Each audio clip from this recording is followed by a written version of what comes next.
Oh. All right. Hi, everyone. Welcome to the Rarible DAO weekly call on June 17th, 2021. We have an interesting agenda for the day. Actually, Alex and Trent are coming in. So the agenda for today, we're going to start with some news from Mark. We're going to jump into some team updates from MintGate and CoCoNFT. Jumping into some product updates from Alex. And then we have a special guest here, Trent from OceanProtocol. He recently wrote some articles on NFTs and intellectual property. So we're going to give him the floor and kind of pick his brains and hopefully get some questions to him.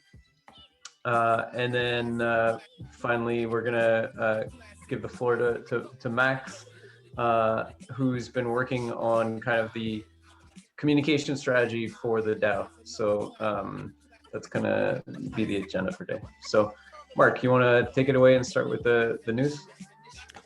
Yes, absolutely. I'll make you a co-host here. Sweet. All right, sharing my screen real quick. All right. Cool.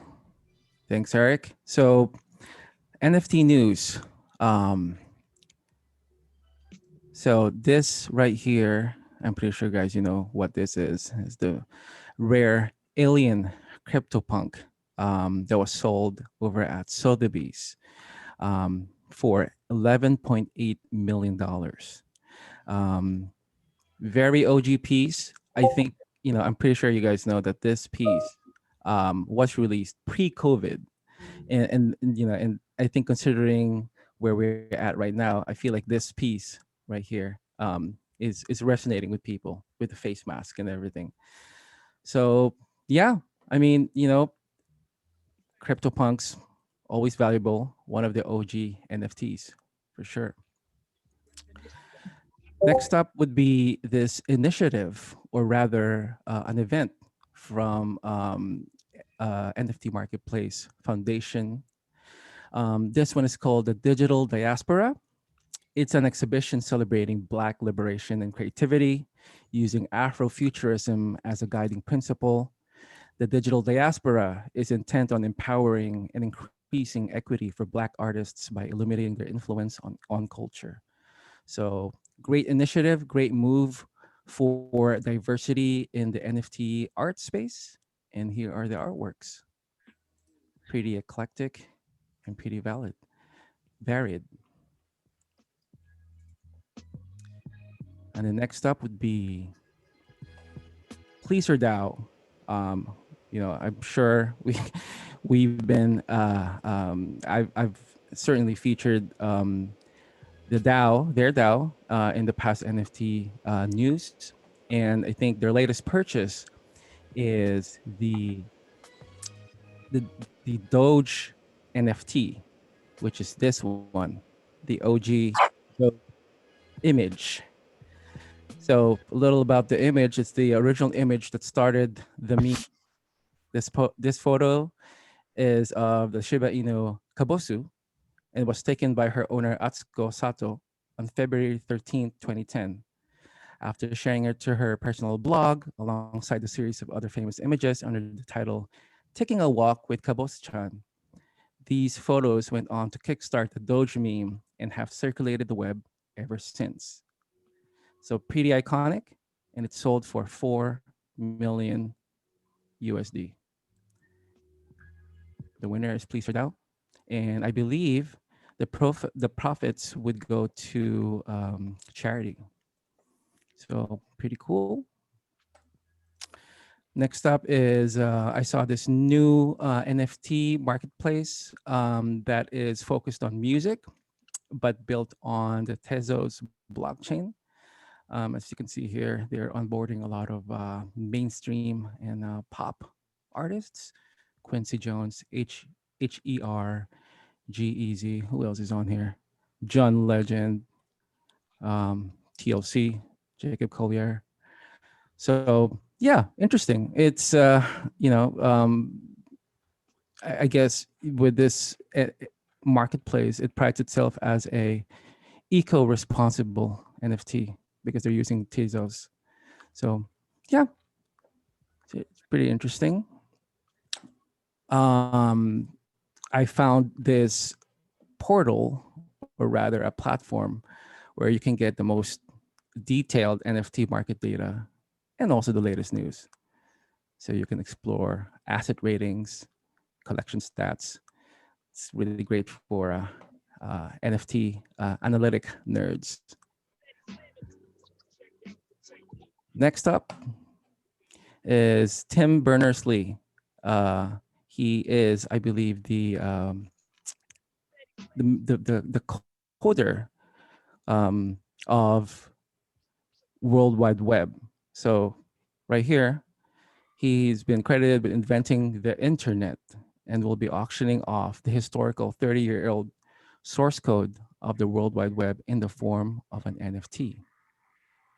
So yeah, pretty interesting. Let's see here. Any thoughts and comments so far, guys? Cool. Let's move on. Possibly the first ever physical real estate property being auctioned as an NFT. TechCrunch founder Michael Arrington listed his Kiev apartment for sale through Proppy, making what will hopefully be the world's first NFT real estate sale. And here is the listing. Cool. Pretty interesting use case. Is And on, do we know what they're on? I remember hearing from them like years ago. yeah, that's a good question. I didn't really look into it deeply. They're ETH based, Oh, it's based. but not 100%. Yeah, they did it through Scene House, like in partnership with Scene House, the sale. Cool.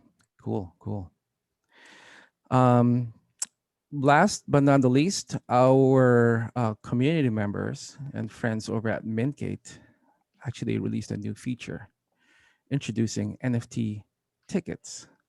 So yeah, maybe Louis can possibly say a few words about this new feature rollout. Yeah. Can you guys hear me all right? Mm-hmm. Okay. Yeah. Yeah. So We're transitioning to product updates now. So. Okay, cool.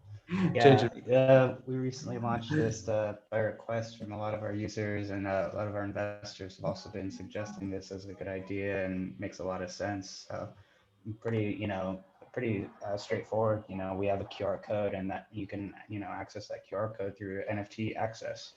And we're trying to do this to kind of be more flexible as an access protocol to give people multiple ways of exploring not just digital events, but also physical events as COVID starts to slow down, people start to go out more. Oh, hello? Sorry. Okay. But yeah, so that's kind of the main idea there. And we've also been we've been doing weekly updates for all our investors since we started, but we've been transitioning to making that public. And so we're actually creating, this is something that we go into more detail in our community updates that we've been putting out on Medium, along with a bunch of other things, but that's kind of the big one for this past week. So yeah. Very cool. Thanks, Louis. So up next we have CoCoNFT. There's some big news coming out of them yesterday. Reed, do you want to give a quick update? Yep. Hey, team. So anybody not familiar with what we're working on, we're one of the Rarible DAO backed projects focused on building an on-ramp for creators to get into NFTs by allowing them to make their Instagram posts available as NFTs through Rarible's lazy minting protocol. So what that means is you don't pay any upfront gas fees to get your content, to your Instagram content onto Rarible. And really, the big exciting update that we had last night, we've been working with the Rarible team for quite a while now, but we got the, I can't screen share, but that's okay. I can drop the link. Essentially, we got our first Instagram post properly lazy minted on mainnet, which is awesome. Oh man, okay, 1 second. I just got a new laptop, so it's asking me to like re-authenticate everything. That's okay. I'll just drop the link in the chat here. I don't want to hold up anybody while I figure that out. But yeah, so this was really awesome. So what we did was we essentially took this post from Instagram.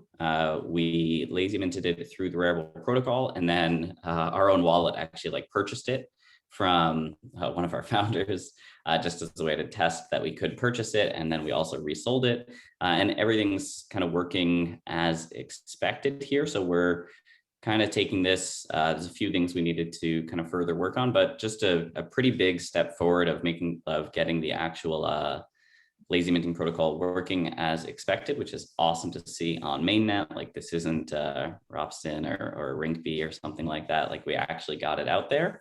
So next steps for us are right now, it only works with things on like the Rarible collection. So we're working to create like a CoCoNFT collection so that the posts minted through there all go through like a proper collection so that they can all be viewed together. And yeah, obviously working on just a few final details of our application as we get ready for probably what's going to be a closed beta. So for anybody interested, once again, please just join our Discord or sign up for our website. It's just CocoNFT.com. So it shouldn't be too hard to figure out. I'll drop the Discord link in the chat for anybody who wants to join. But yeah, we will be doing kind of a closed beta for everybody there at some point soon, and then rolling it out even further. So yeah, just excited to get that going. Happy to answer any questions, I guess. Yeah, questions for Lewis or Reed on MintGate or CoCoNFT? When do you believe you'll be able to go live? Sorry, Alex. Hey, Alex. Yeah, when do we think we'll go live? Good question. I think we're trying to get our like closed beta out probably by the end of this weekend. I think we're going to basically from now to the end of this weekend just like sprint like crazy to try to make sure everything works. If we can figure out the collection piece, that's going to be a big one. We want to like not have to go through like different ways that we handle the collection. So want to get that up. And then, yeah, we should be good to get this going, which is really exciting. It's been a little while going here, and yeah, we're excited to get that out there. So we'll definitely keep everybody posted when we're like ready to go, for sure. Yeah, amazing. I feel like I was saying we should give like rounds of applause, but it's kind of weird. Like okay. I want to like cheer or something, but it's good job, guys, both of you. Thank you. Yeah. Alex, do you want to give updates on Rarible.com, protocol updates, anything like that? Yeah, sure. So we went live on mainnet Monday. I guess that's the biggest update with the protocol. So our exchange v2 is officially live. It's audited. We'll share the report at some point. Yeah, that was the biggest update I know for several months now. And it actually means that Rarible.com has a ton of undocumented features right now. So you can like through the protocol, you can actually like lazy mint. You can create orders that would do splits. You can override royalties on any existing contracts that are already out there that you're owner of, even if they didn't like bake in any royalty support. You can create an extra, I don't know, storefront that would submit your own fees to the protocol. So yeah, a lot of cool stuff with the protocol, and in Rarible.com, it doesn't like look like anything changed. Except for a couple bugs that we are like heavily bug hunting these days. So if you have anything that doesn't work, yeah, please let me know. I know we've been spamming users with some wrong bit updates lately. That should be fixed soon. So we're so excited about that. We are actually ready to implement all that. We can do like collaborators now. We can do splits. We can do this royalties on Rarible.com. So we'll get up to the speed really soon, and all our contracts are upgradable, so we can upgrade features. That's all cool, and we can finally start to make products building on protocol to go live, and would love to collect all the feedback that is there to extend. I guess the app sing as !ng went live on Rarible.com. It isn't seamless yet, the integration, I would say, but we're working that out. That's the first major project to went live on protocol mainnet. Yeah, thank you for sharing that in the chat. I guess my initial learnings was that, okay, now we gotta allow people to set up their avatars and nicknames, because aside from that, it looks like kind of empty on the creator side when you create a protocol. So a lot of things into the pipeline. If you have any ideas, share that with me.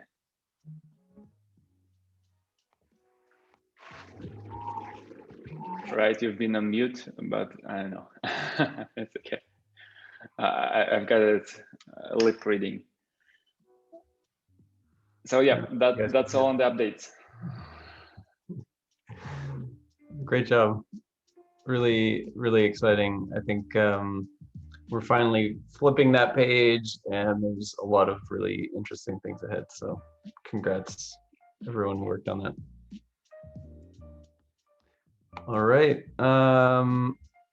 Up next, just a few things from me. So we have a hackathon starting this week. So if you guys know anyone who's participating in Hack Money, if you guys are, you know, connect with me. We have a ton of cool project ideas. Happy to brainstorm. So there's that. And then the second thing that's going on is we have 2 proposals up for vote. And if you haven't seen them, they're here.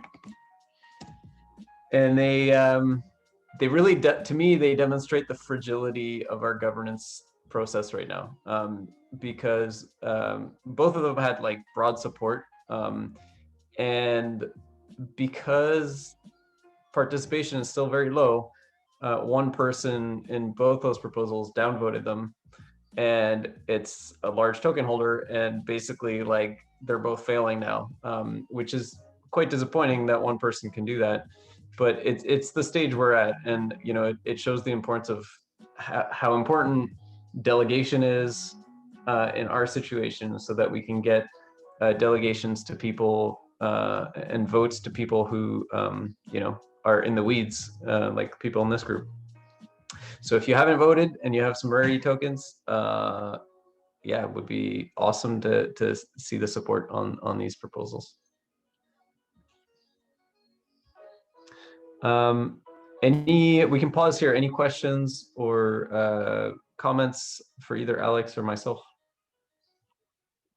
If not, we can move on to Trent, who can talk about intellectual property and NFTs and kind of spill his brains on what he's thinking on these topics. Go for it, Trent. All right. Hi, everyone. Good to be here on this call. I've been a fan of Rarible for a long time. I own Rari as well. So there we go. In addition to the MTV Rari, right? So yeah. I guess I've been thinking a lot about IP for a lot of my career. I come from the semiconductor industry, where if you're a startup and you do well, then you will get sued into oblivion. So back then we had to do patents so that we couldn't get sued into oblivion. And I saw that back then. I decided I hated patents. We would do them, but they were a necessary evil. But it forced me to learn how IP worked. And IP overall is, intellectual property. It's the idea that you can own something that's sort of intellectual, ephemeral, right? And there's a few types. There's patents, like I just mentioned. There's copyright, which is more for things like books and music and stuff. And there's trademarks, which is for logos. There's other stuff too, but that's the main ones. So, I spent a bunch of time through my, time in the semiconductor industry dealing with patents, but thinking about copyrights and otherwise, right? If you have a company, you probably have to do a trademark for your logo sometime or whatever. And that's even a consideration if you're a blockchain project, right? What do you do if someone starts using, what if someone starts using, say, the Ethereum logo for their own benefit in a way that is totally out of line with the mission and values of Ethereum, right? And there's actually, no one has a great answer to that yet, but I've heard many interesting proposals over time. But which takes me to the third thing, patents, trademarks, and then copyright. And copyright is, of great interest, of course, for people in the creative field and NFTs, et cetera. And for my own purposes, actually, I kind of define NFT in a couple of ways. One is the technical standard that's representing non-fungible token, such as ERC 721 or otherwise. But a second definition is simply the subfield of blockchain that is focusing on creative works. So, back in the day, 5 years ago, 7 years ago, people would have these long drawn out arguments about, this thing's a blockchain, this isn't, right? But if you say, okay, blockchain is a linked list, linked by hashes, but it's also a field, then you're okay, right? And it's okay to have many definitions, like open up a dictionary, go to any word, and you'll find more than one definition for the word, right? And that's what I see for NFT as well, right? There's more than one definition. There's no need to fight over that. But I think it's really useful that, having this meta understanding that you can have many definitions allows you to understand what NFT is and could be, and sort of opens the possibilities, right? And means also that you don't artificially constrain your thinking.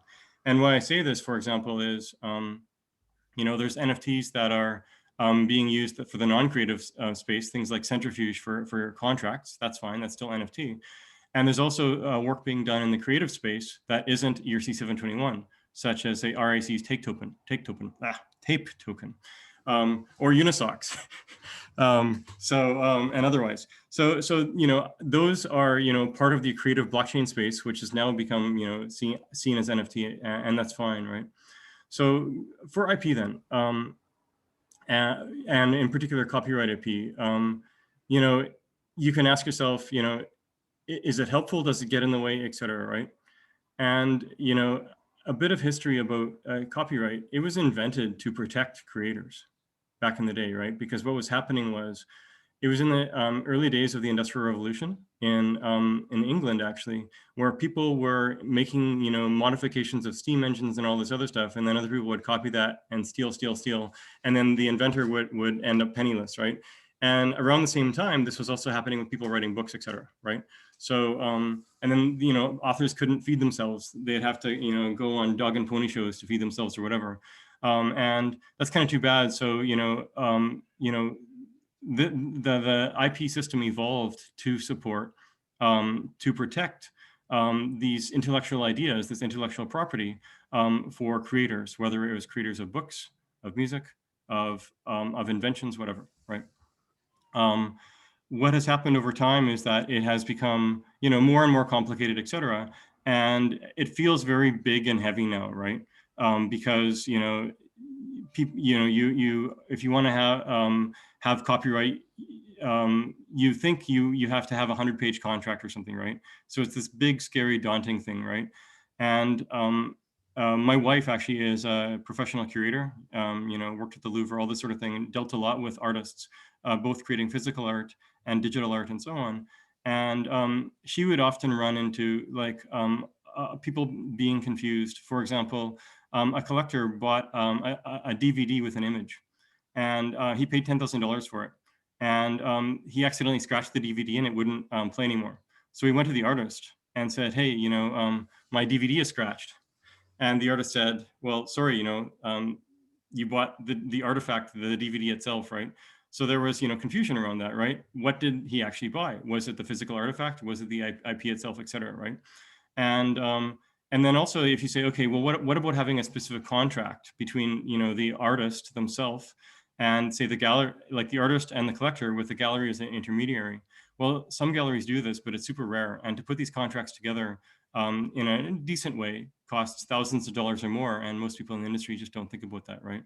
So it's super problematic.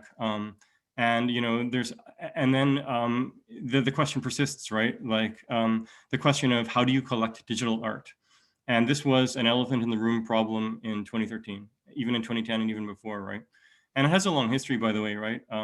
If you go to the early 1900s, there was a big argument whether photography was art, right? Because, you know, you could take a photograph and then make many editions of it, printed out many, many times.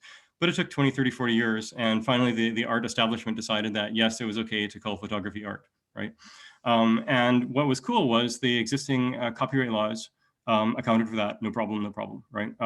You know, you have, and what that means is when someone creates something, most of the copyright laws now, maybe I'll take a step backwards. So there was something called the Berne Convention that basically was developed through the WIPO, which is a UN agency dedicated to IP.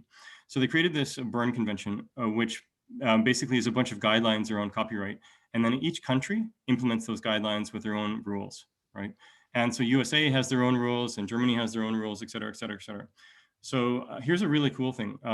For most Western countries, including Germany and USA and Canada and more, if you create a creative work that, you know, fits the criteria of copyright, which means, you know, some act of creativity, some sweat off the brow, et cetera, then you automatically have copyright. And so that's really, really useful, right? So you have that, and if you want, you can transfer all the rights to that basically to someone else, and that would be an exclusive license, right? Just like if you're an artist and you know, record a song to a tape, call it the master tape, you can actually sell that master tape along with sort of the license with it to say a music studio, right? Like a label, sorry, like Universal or otherwise, right? And then they can go and sell, say, 1 million CDs.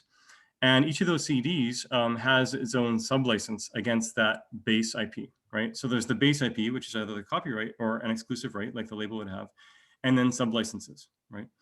So anyway, you know, I'm jumping around, but going, you know, with this example of photography, where the people were fighting, are photographs art or not, what are the rights? Well, they worked it out. They realized, okay, cool, right? The photographer has this base IP, he's got copyright. He can exclusively license this to someone else if he wants, or not. And then there can be sub-licenses, you know, someone could sub-license it to put in a magazine. And then, you know, when you buy that magazine, you've got sort of a sub-license of that, right? And that's all fine. And the same thing for music, et cetera, right? So over time, the basic idea has stood firm, actually, this idea that, you know, you do a creative act with some sweat off the brow to create, to put something to some physical medium, whether it's a tape, whether it's, you know, magnetic bits on a hard drive or otherwise, or a painting canvas, it doesn't matter. And you have the copyright to that. And you can exclusively license it, you can sub-license it, and, you know, all those licenses, et cetera, those are all simply business contracts, right? And you can come up with whatever terms you want. So this is kind of a baseline. And, you know, what I described to you, it sounds very simple, right? But the thing is, it's out in the public and stuff, you don't often hear it very simple. And the reason is because you have these monstrous, huge middlemen who are very incentivized to make it look daunting and hard, right? Universal Music wants to make it sound like it's super, super, super hard to have your own contract, to sub-license, et cetera, right? Every, you know, physical art gallery out there, they want to be the middleman to take their cut so that they can pay rent and keep being a physical gallery. I get it, right? Et cetera, right? Or, you know, books, you know, I published a couple of books in my life with big publishers. Me and my co-authors got 5%, the publisher got 95%, right? So I would actually get 1% because I typically would have 5 co-authors. So, you know, people would buy a book for $100 that I wrote and I would get $1, right? So it's not a good way to make a living. And the publisher would get $95, right? For just being the middleman of publishing, you know, this physical thing, right? So they're not incentivized to teach you about this, and they're incentivized to make it sound really, really scary and stuff, right? And you see movies of this where there's, you know, or hear stories, horror stories typically, where big labels are taking advantage of others, et cetera. And this was the case of digital art as well, except with digital art, there wasn't typically sort of big labels in between or anything. It was just problems like, you know, the DVD problem I mentioned, right? If any problem ever arises, simply like, you just don't know what it is. And an even bigger problem is, let's say I'm an artist trying to create a GIF, right? Well, how does someone else know that it was me who created that GIF? What if I just downloaded that from the internet and sold it to someone else, right? And, you know, people were trying various workarounds and stuff. None were great. Probably the best workaround pre-blockchain was where you have exclusive domain names, right? And that was a pretty cool idea. And so the idea of internet art, where you have an exclusive domain name for an art piece, that started to be a thing in sort of 2008, 2010. And back then, one of those domain names was, maybe $10. And the same thing about 4 years later went to $100,000, right? So that took off, right? Sort of like NFTs went from $10 to 10 million, right? In the last couple of years. So that's a bit of background. Now, and probably many of you have heard this before, but it's really useful to understand, right? So you've got base IP that can be exclusively licensed to others, and sub-licensing. And the sub-licenses, these can, they're typically fungible, right? 1 million CDs. So one CD can be swapped for another. One book can be swapped for another. One GIF can be swapped for another in that way. And that's completely okay. So then let's come to the world of NFTs now. And I've been observing and watching, and I love what I see in general, right? I think it's super exciting. And also, by a bit of background, right? Back in 2013, I started on a project that would now be called an NFT project. And we were essentially building NFTs on Bitcoin, right? And it was called Ascribe. And we started in 2013, had the first, transactions in Bitcoin in 2013, beta through 2014 with leading digital artists, and went full production early 2015. And we grew it. I think we had about 20,000 active users. 20,000 works, more than 100,000 editions, et cetera, right? We tried to raise a Series A. It was too hard because this was still the days where blockchain wasn't big, DeFi didn't exist, NFT didn't exist, any of that. And so all the metrics were measured against Web 2. And 20,000 of anything by Web 2 standards is tiny, right? So we couldn't raise money.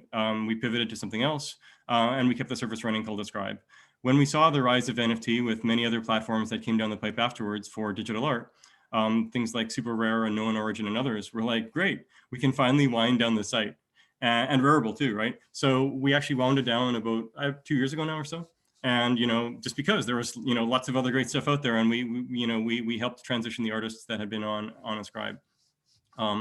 So that's, and what we realized, the reason I know this stuff fairly well is when we were doing Ascribe, one of the very first questions, like the question we started with was, can you own digital art the way that you own Bitcoin? And that turned out to be a really great question to pull on, because it comes down to this idea of physical ownership. If you have physical ownership of the private key of Bitcoin, you own the Bitcoin, right? Your keys, your Bitcoin, not your keys, not your Bitcoin. It translates to art. Now you can say, your keys, your NFT, not your keys, not your NFT, right? So this is really useful as a baseline. But we also said, okay, the sort of mainstream world doesn't know how to acknowledge this. So how do we help them? How do we help buff up? How do we help relate this new world of blockchain with the existing world and existing laws to sort of protect the creators more? And the answer was use copyright laws, right? So have it where every time someone publishes on the platform, they're claiming copyright. Every time someone then transfers, if it's a single edition, then if they transfer that from person A to person B, it should be an exclusive license from person A to person B. And these licenses, et cetera, you can just put it into the terms and conditions, and you can make it super short, like 2 pages will cover you, right? So we actually had a full-time lawyer in Ascribe days to write all this, and he actually took ideas from Second Life and more back then. So we did that, and we're pretty happy with it. And we see, I've seen now that, some NFT platforms are doing this, some aren't. I hope that over time all will, because that just is simply an extra tool to help protect creators and collectors, right? Because if you're a collector and you buy something, what is it that you're buying? Well, and the mainstream world loves to say, well, you're not buying anything, it's just a bunch of bits. But you can say you're buying an exclusive or an exclusive license or a fungible sub-license, right? Either one is fine, and this can be built into the terms of service, and then you're good to go. So then you basically have, 2 forms of protection. You've got the blockchain, which is literal physical protection, right? Not your keys, not your NFT. And you've got this extra protection, which is the contract. And you make sure it doesn't get in the way. You don't make it extra heavy. It's just there as extra protection. And if you don't want to have it, that's fine, but you can still use the language of IP, right? So, some people really, really hate IP, despite the benefits I've said. That's okay, right?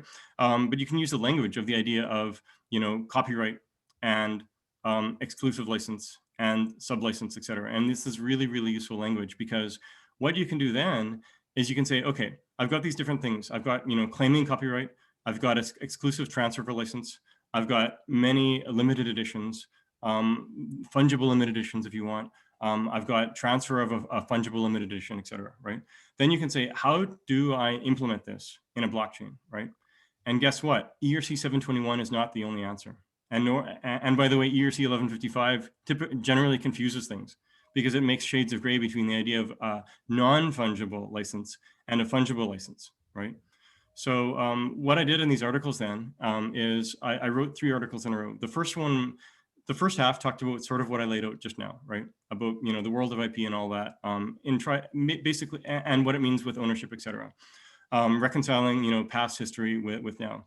And then the second half of the article and the other 2 articles focus on basically implementations. So one is ERC 721, one is ERC 20 purely, and one is a combination of the 2.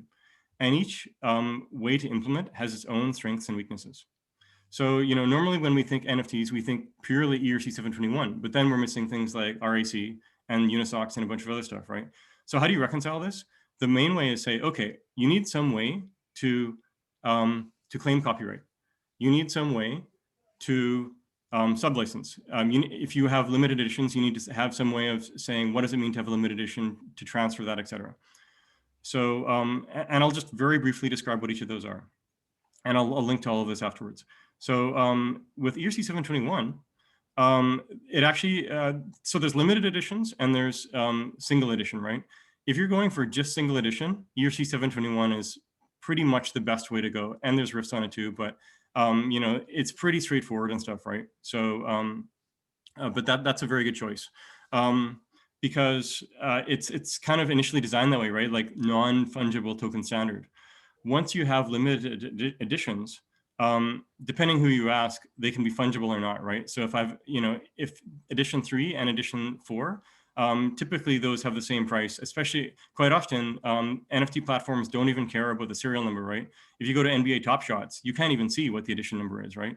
You know, if you buy a car, it has its own unique serial number, but do you really care about the unique serial number, right? So sometimes in art land and, you know, traditional art land, NFT land, edition number matters. Sometimes it doesn't, right? So in the cases where it doesn't, you have something fully fungible. In the case where it does, there's sort of like 90% fungible, right? So then when you have limited editions in the fungible case, what are the different ways to implement?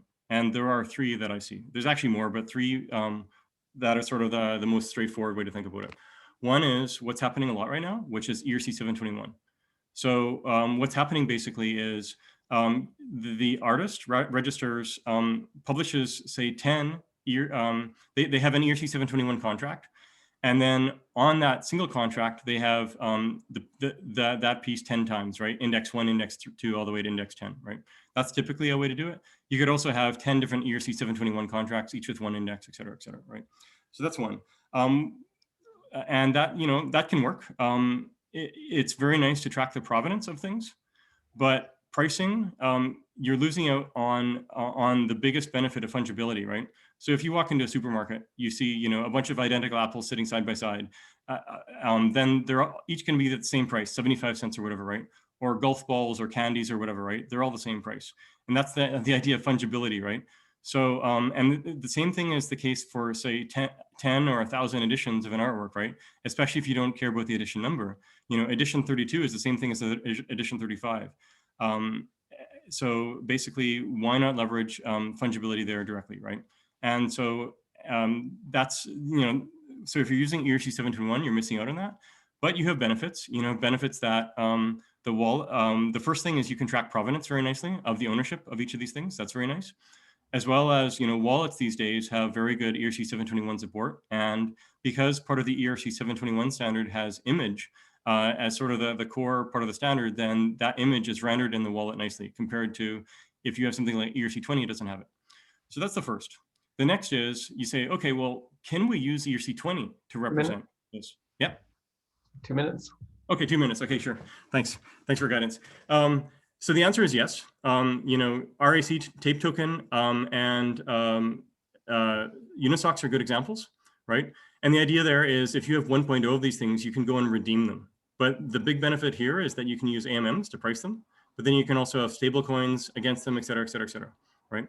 The third way, both of these ways I just mentioned, they don't do great on the base IP. you know, you can have limited editions, but how do you transfer that base IP, right? If you have 10 limited editions based as ERC721, you don't have a way to transfer that base IP.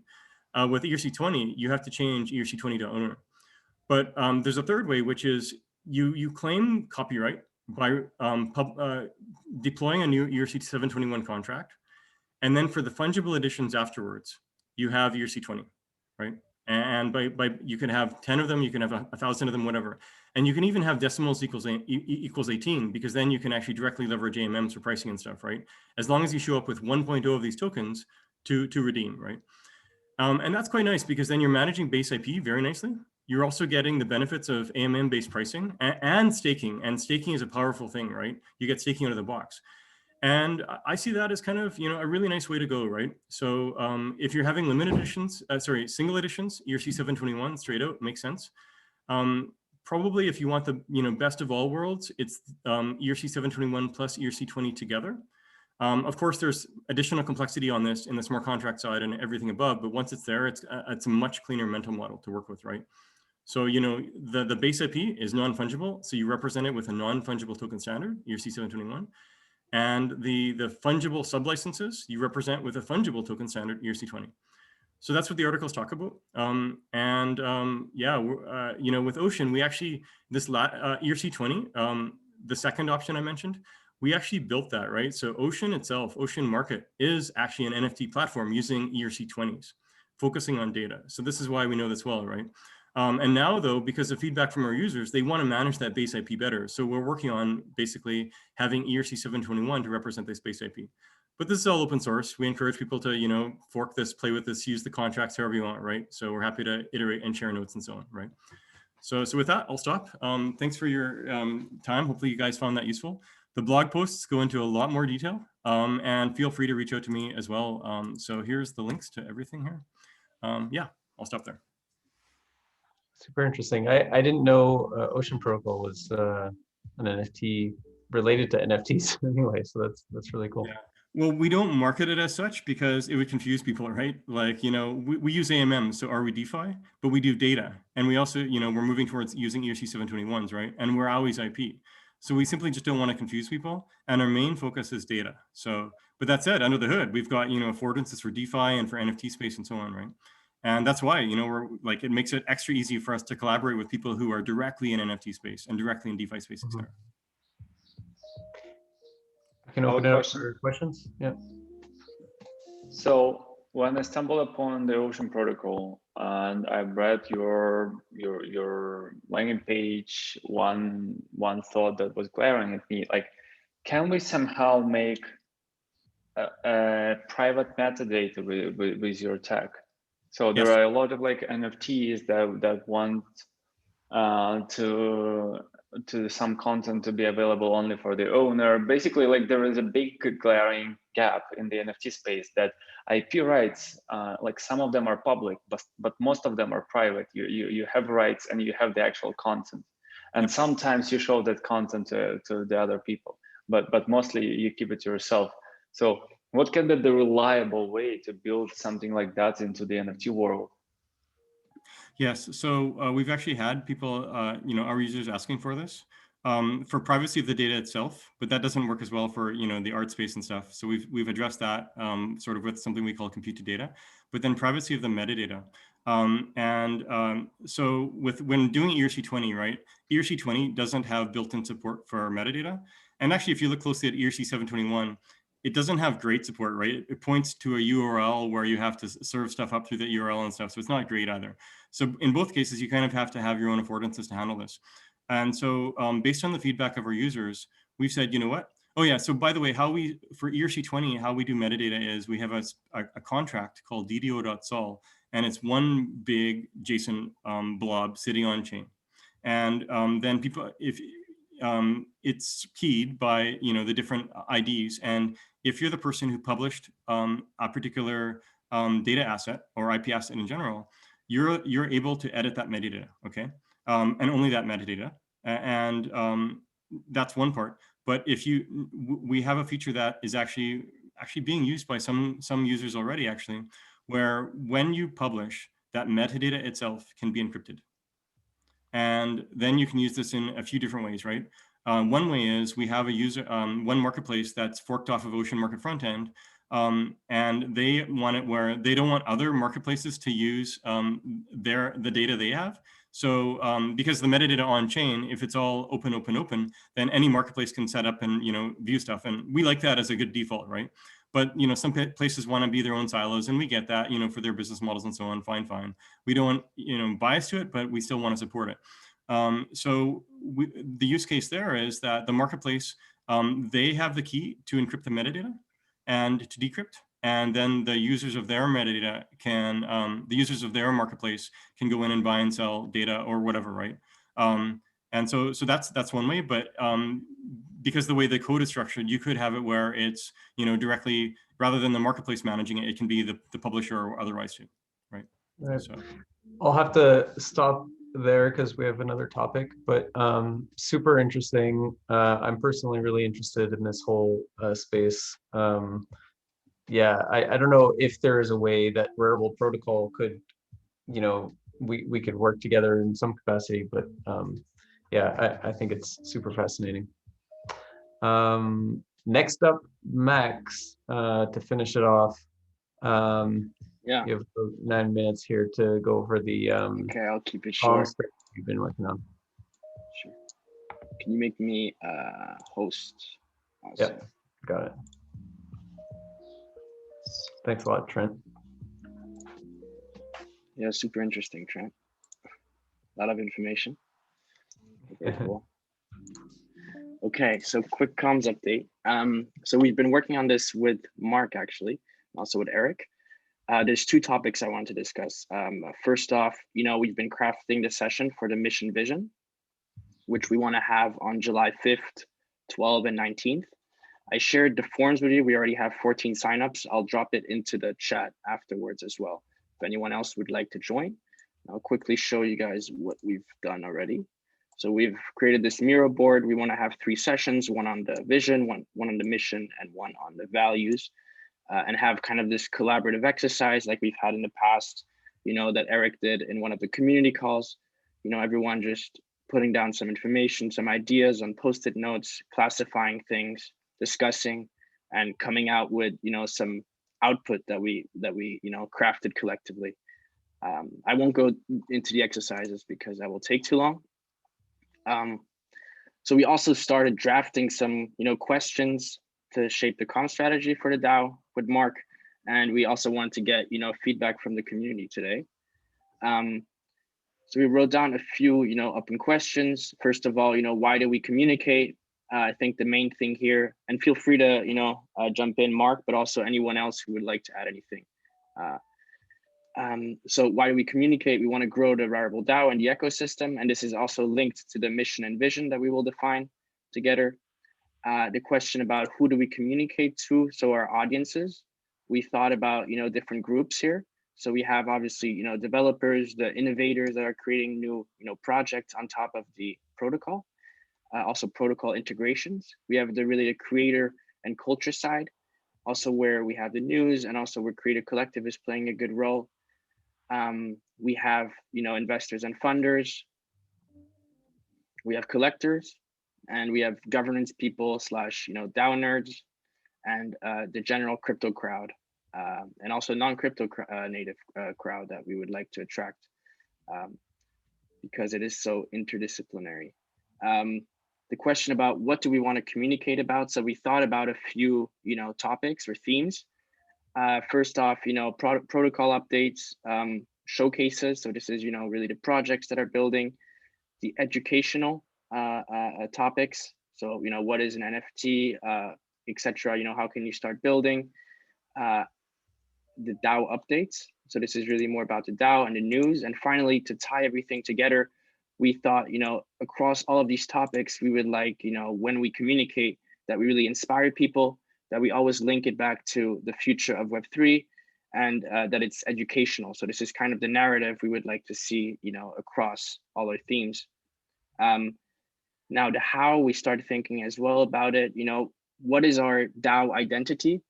So this is something that will probably, we put cult in, brackets because, you have certain identities that are a bit culty, and it would be cool to have, to build something of our own and have, following.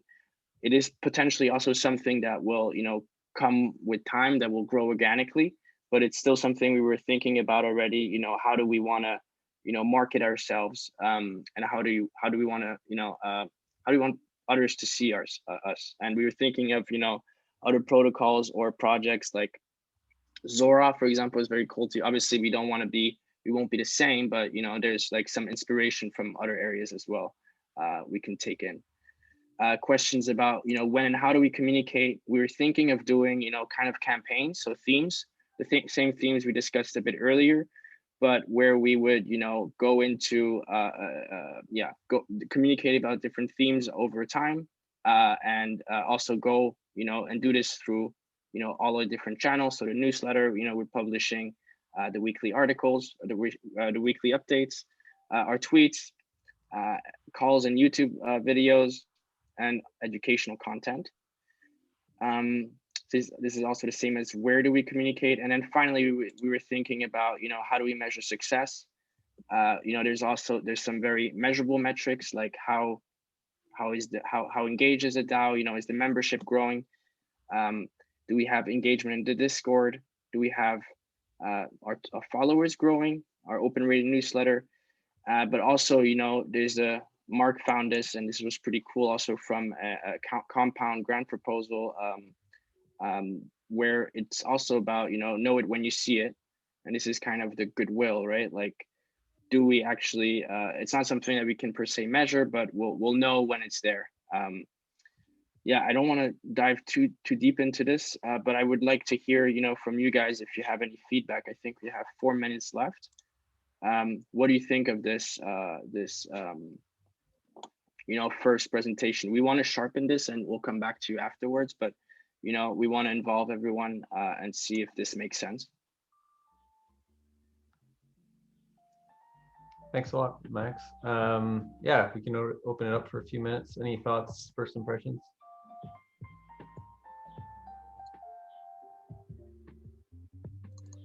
Guess that's a good thing. I guess the key part of comms is content that we create. We have a really challenging task to market the protocol now that Rarible is on protocol, and we really need to make this. The Zora did a great thing in terms of that they were loud about their launch, and it was highly, like, I don't know, it was visionary. So I think we want to concentrate on the vision as well. Like, what's our vision here, and try to communicate it in a very simple form.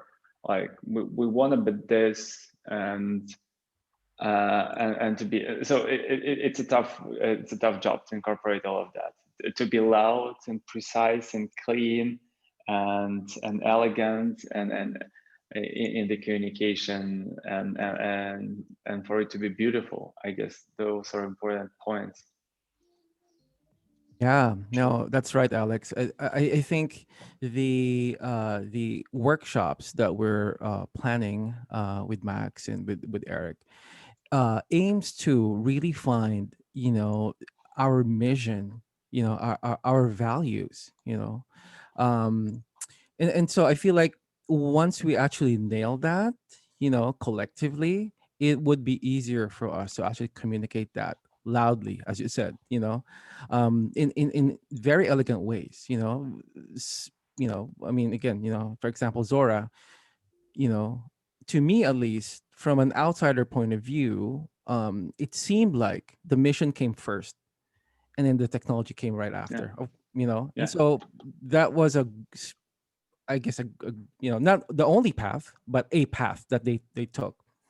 And so, yeah, definitely a lot of good inspiration there. But yeah, I'm excited to get some designers in the mix and some people who can think of branding and like our identity. So if you guys know anyone, bring them on in, and we can co-create this, and really create something really unique and cool. So. And to add to that, Eric, I don't know if you wanted to talk about our Discord, or Yeah, if go for it. If you have any, I mean, if I would love to invite everyone who is on this call to go on our Discord.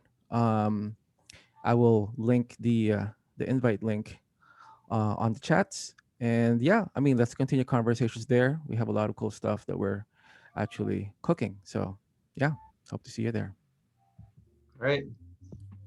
We're out of time. Thanks a lot, everyone. Great call. Thanks for the update, Trent. Thanks for stopping by, and all the teams. Great job. Awesome. Bye. Joel. Bye. You guys. Peace.